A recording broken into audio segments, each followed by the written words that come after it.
എപ്പോഴും ഇതിനെക്കുറിച്ച് സംസാരിക്കുമ്പോൾ ഞാനും എല്ലാ സമയത്തും വിചാരിക്കാറുണ്ട് ഇത് വളരെ ചെറിയൊരു പെർസെൻറ്റേജ് ആണെങ്കിൽ വി ക്യാൻ ആക്ച്വലി നെഗ്ലെക്റ്റ്. പക്ഷെ അങ്ങനെയല്ല എന്നാണ് ഞാനിപ്പോൾ മനസ്സിലാക്കുന്നത്. അങ്ങനെ വളരെ ചെറിയൊരു പെർസെൻറ്റേജ് അല്ല. അല്ലല്ല. ഇതും സംസാരിക്കണം. See equality is not about ഒരു റോൾ റിവേഴ്സൽ അല്ലല്ലോ. അല്ല. ഞാൻ നാളെ തൊട്ട് പുരുഷനെ പോലെ ബിഹേവ് ചെയ്യാം എന്നുള്ളതല്ലല്ലോ ഫെമിനിസം എന്നുള്ള No, no, no. കോൺസെപ്റ്റിന്റെ ഒരു ഫെമിനിസം ബേസിക്കലി എന്താണ്? We want the equal rights that is being given to men. Equal cerebral exactly. Rights. അല്ലാതെ ആണുങ്ങളെ ബൈപ്പാസ് ചെയ്യാന്നുള്ളതാണോ ഫെമിനിസം? എനിക്ക് തോന്നുന്നില്ല. Both gender has to be given equal both priority. ജെൻഡറിനും അവരവരുടേതായിട്ടുള്ള സ്ട്രെങ്ത്തും അവരവരുടേതായിട്ടുള്ള വീക്ക്നെസ്സും ഉണ്ട്. ഇതിനെ ബാലൻസ് ചെയ്തുകൊണ്ട് പോവാന്നുള്ളതിലാണ് കാര്യം. അതെ. ഇപ്പൊ ചില ആണുങ്ങളെ ഞാൻ കണ്ടിട്ടുണ്ട്. അവര് നല്ല വെൽ ബിൽറ്റ് ആയിരിക്കും. 6 അടി പൊക്കം, അതിനൊത്ത ശരീരം. പക്ഷെ അവർ ഇമോഷണലി ഭയങ്കര കൈൻഡ് ഹാർട്ടഡ് ആണ്. അല്ലെങ്കിൽ പിള്ളേരെ പോലെ ഇമോഷണൽ സ്ട്രെങ്ത് എപ്പോഴും എനിക്ക് തോന്നിയിട്ടുണ്ട് പെണ്ണുങ്ങൾക്കാണ്, സ്ത്രീകൾക്കാണ്. Yes. പക്ഷേ പുരുഷന്മാരെ സംബന്ധിച്ച് നോക്കുമ്പോൾ നമ്മൾ അവരുടെ വെൽ ബിൽറ്റ് നേച്ചറൊക്കെ കാണുമ്പോഴത്തേക്കും നമ്മൾ വിചാരിക്കുന്നത് എന്താ, ഓ ദേ വെരി സ്ട്രോങ്. പക്ഷെ അങ്ങനെയൊന്നുമല്ല. എസ്പെഷ്യലി അത് പിള്ളേരെ വെച്ച് അതിപ്പോ അറ്റ്ലീസ്റ്റ് പുരുഷന്മാർ തിരിച്ചറിയാൻ അത് അഡ്മിറ്റ് ചെയ്യുകയും ചെയ്യുന്നുണ്ട്. പണ്ട് ഉണ്ട്. ഇമോഷണലി വീക്ക് അങ്ങനെ ഒരു കൾച്ചർ അല്ലെങ്കിൽ അങ്ങനെ ഒരു നോംസ് ഉണ്ടാക്കി വെച്ചിട്ടുണ്ട് നമ്മുടെ പേട്രിയാർക്കി സൊസൈറ്റി. നീ ഒരാണാണ്, നിന്റെ കരയരുത്. ഉത്തരവാദിത്വമാണ് വീട്ടിലെല്ലാ കാര്യങ്ങളും നടത്തുക. പെങ്ങന്മാരെ കെട്ടിക്കുക, അപ്പനെ അമ്മയെ നോക്കുക, ഭാര്യയെ നോക്കുക, പിള്ളേരുണ്ടായ അവരെ നോക്കുക, വീട് നോക്കുക, കരയരുത്, നീ ഇമോഷണലി സ്ട്രോങ്. അതൊരു പേട്രിയാർക്കി സിസ്റ്റത്തിന്റെ ഭാഗമാണ്. Nobody is actually asking men to take up all these burdens.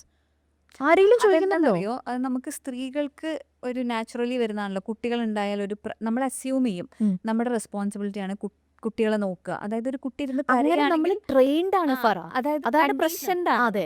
നമ്മളല്ല, ആ. നമ്മുടെ മുന്നേയുള്ള ജനറേഷൻസ് അതെ നമ്മളെ conditioned. അങ്ങനെ നമ്മുടെ സബ് കോൺഷ്യസ് മൈൻഡിൽ പോലും അത് അങ്ങനെ അങ്ങനെ കിടക്കുകയാണ്, അടിയുറച്ച് അവിടെ കിടക്കുകയാണ്. Yes. അപ്പൊ അതാണ് ഞങ്ങൾ ഈ കോൺവെർസേഷൻ ഉണ്ടാക്കുമ്പോൾ നെവർ ടേക്ക് ഇറ്റ് ആസ് ഒരു ആന്റി ഫെമിനിസ്റ്റിക് വ്യൂ ആയിട്ടല്ല അങ്ങനെയൊന്നുമല്ല. ഇതിനെ എടുക്കേണ്ടത്. ഇങ്ങനെ ഒരു പെർസ്പെക്റ്റീവ് കൂടെ ഉണ്ട്. So just consider it.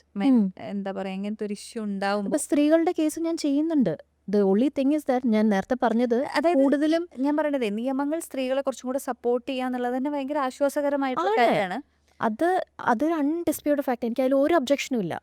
പക്ഷെ അങ്ങനെ വരുമ്പോഴത്തേക്കും the reality is becoming A little different. Yes yes yes, I get it. Okay, എല്ലാവരും വെർജിൻ മേരിയും സീതാദേവി അല്ല. അല്ല, അല്ലാതെ തന്നെ പറയണം, ബ്ലണ്ടായിട്ട് പറയേണ്ടി വരും ഇപ്പോഴത്തെ സാഹചര്യത്തിൽ. എനിക്ക് പല കോടതികളിൽ എനിക്ക് പറയേണ്ടി പോലും വന്നിട്ടുണ്ട്, your honour, all women are not virgin Marys or സീതാദേവീസ്.